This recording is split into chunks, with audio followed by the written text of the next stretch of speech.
പൗരത്വ ഭേദഗതി നിയമം നടപ്പാക്കിയ കേന്ദ്ര സർക്കാരിന്റെ നടപടിക്കെതിരെ ഇടതുമുന്നണിയുടെ വമ്പൻ പ്രക്ഷോഭങ്ങളാണ് അരങ്ങേറുന്നത്.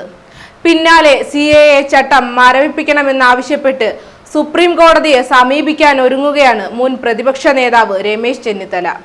സുപ്രീം കോടതിയിൽ പ്രത്യേക ഹർജി നൽകുമെന്നും അറിയിച്ചു. പൗരത്വ ഭേദഗതിക്കെതിരെ സമർപ്പിച്ച ഹർജിയോടൊപ്പമാണ് പുതിയ ഹർജിയും നൽകുന്നത്. എന്നാൽ രാജ്യത്ത് പൗരത്വ നിയമ ഭേദഗതി നടപ്പിലായതോടെ വീണ്ടും ചർച്ചകളിൽ നിറയുന്നത് കൊല്ലം കൊട്ടിയത്തെ ട്രാൻസിറ്റ് ഹോമാണ്. കോൺസെൻട്രേഷൻ ക്യാമ്പെന്ന് BJP സംസ്ഥാന അധ്യക്ഷൻ K. സുരേന്ദ്രൻ പറഞ്ഞ കേന്ദ്രം നിയമവിരുദ്ധമായി രാജ്യത്ത് തങ്ങുന്ന വിദേശികളെ പാർപ്പിക്കാനുള്ള കേന്ദ്രമായാണ് 1.25 വർഷത്തിലധികമായി പ്രവർത്തിക്കുന്നത്. ഹൈക്കോടതി ഉത്തരവ് പ്രകാരമാണ് പ്രവർത്തനമെന്നാണ് സർക്കാർ വിശദീകരണം.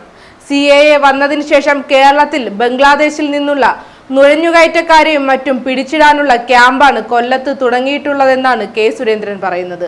പിണറായി വിജയൻ കൊല്ലത്ത് പ്രത്യേക ജയിൽ നിർമ്മിച്ചിട്ടുണ്ടെന്നും സുരേന്ദ്രൻ വ്യക്തമാക്കുന്നു.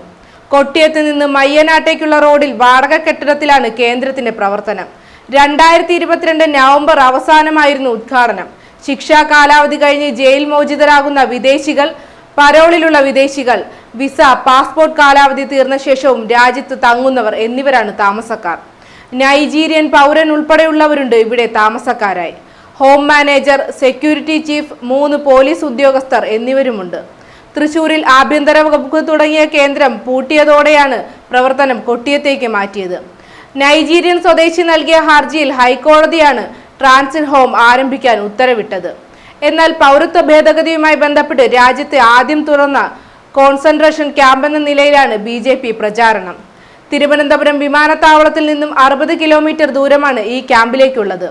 അതേസമയം ഈ കെട്ടിടം പ്രവർത്തിപ്പിക്കാൻ വാടക കെട്ടിടം എന്തിനാണ് തിരഞ്ഞെടുത്തതെന്ന ചോദ്യമാണ് ഇപ്പോൾ ഉയരുന്നത്.